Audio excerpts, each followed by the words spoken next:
So, creating a safe space for these things to be communicated, what does that look like in practice in school? How should schools be setting this up?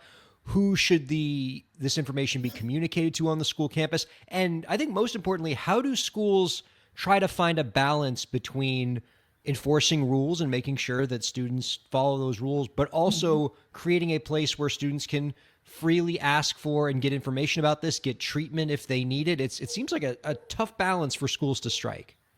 Absolutely, because at the end of the day, you do have to have those rules for a reason. You can't just say, "Oh, we don't want you to use drugs, but if you bring them on campus, that's okay." Because at the end of the day, that's not okay, and you do have to have that balance. But having that peer-to-peer support, whether you have a drug prevention club or just some sort of area that they can go to, if it is peers, if it is just a counselor that leads that group where they can have that safe space to talk in, but they understand the rules that are set on that school campus of no vaping, no drugs of any kind, things like that. That's not okay to do on campus or bring that into campus.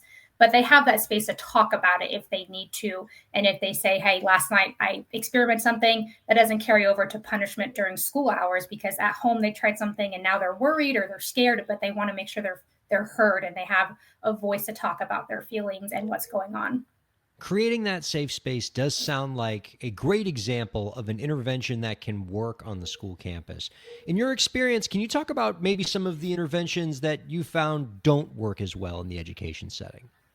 Yeah, so definitely using phrases like just say no, don't give into peer pressure. Because if you're an adult talking to young kids, they're going to say, well, you don't know what I'm going through. You're not a teenager. You're not, an adolescent that's going through the things that I'm going through. So just telling them don't do it, that's not going to get through to them.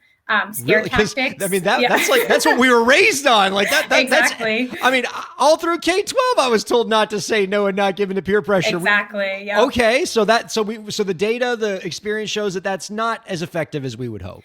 It's not going to get through to them. Scare tactics also will not get through to them. Kids will feel that you're just exaggerating. You're putting on the dramatics by saying stuff like that.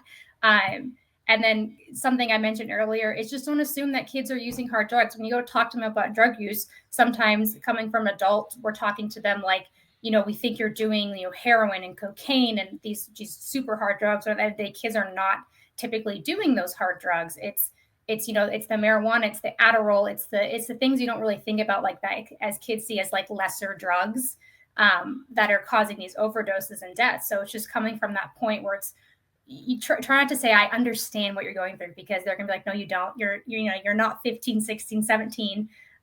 So just making sure that you're not trying to reason with them and be on their level, but give them the facts, and talk to them like they are an adult as well, and not talk down to them like they're kids. So we shouldn't be that Steve Buscemi meme where he's holding the skateboard saying, "How do you do, fellow kids?" That does not work in the drug prevention context. Instead, we should It does focus on not. informing and creating that safe space for students to Yes. openly discuss these things, and not leaning into, I guess, a punishment first or punishment at all Mm-hmm. costs mindset.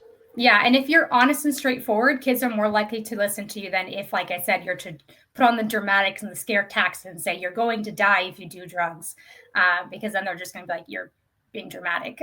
So if you're honest and upfront with them, they're more likely to listen to you about what's happening.